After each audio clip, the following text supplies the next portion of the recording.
This is another attempt to revitalise the, in inverted commas, British football movie. It's part scripted by Dick Clements and Ian LaFrenne, who were on the show recently, and as you probably remember, it's had a kind of tortuous production history, because at one point it was down to be directed by Michael Winterbottom, and it's really hard to imagine the film as it is now being directed by Michael Winterbottom.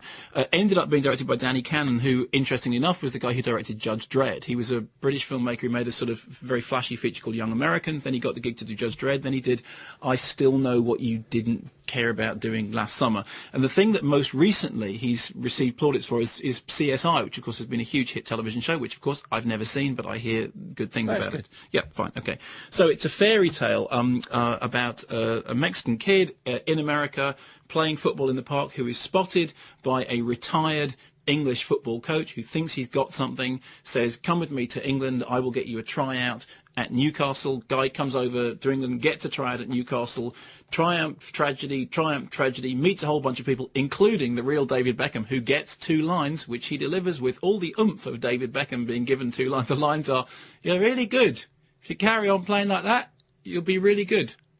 All words to that I'm surprised you've even heard of David Beckham. Yeah, that's it. That tells you what you need to know about David Beckham. Even I know who he was. And also he meets Anna Friel, who is the sort of putative love interest as a nurse. Nurse Harmison. I mean, your first name. You don't need to know that. You don't need to know where I live, what my star sign is, or what I'm doing on Saturday night. I'm going to have to take blood. Oh, really? I don't like needles. But you have a tattoo, or is it a rub-on transfer? That was a gang thing. You in a gang? Not anymore. There's only 3 ways to get out of a gang. Either you get shot, you go to jail, or in my case, you have a grandmother who kicks some sense into you. Ow! Oh. Sorry, tough guy. See, as you can tell from that, it's not a movie for which, dramatic obviousness is a problem, okay?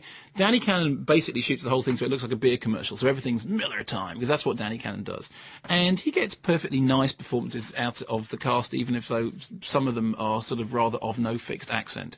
And to say it's predictable would be to understate the level of predictability. I mean, basically, it's all there. You've got the angry dad who wants to quash the kids' dreams of football, but actually secretly is kind of proud of them. You've got the whole thing about he goes to Newcastle, and then he's in, and then he's out, and then he's in, and then he's out, and then at one point he's puffing on an inhaler, which is going to be a plot point, and then it is a plot point, and then he's out, and then he's back in again, and then at a crucial moment somebody dies, and he has to make that decision that they're making chariots are fired. You go with your conscience, or you go blah, blah, blah, blah, blah.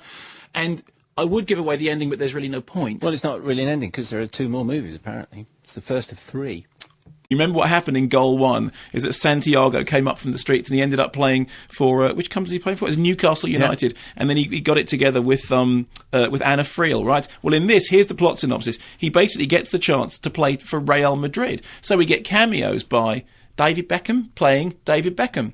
And he plays David Beckham quite badly. And then there's a bit of Zinedine Zidane. Who, as you know, I don't think should be in a movie theatre.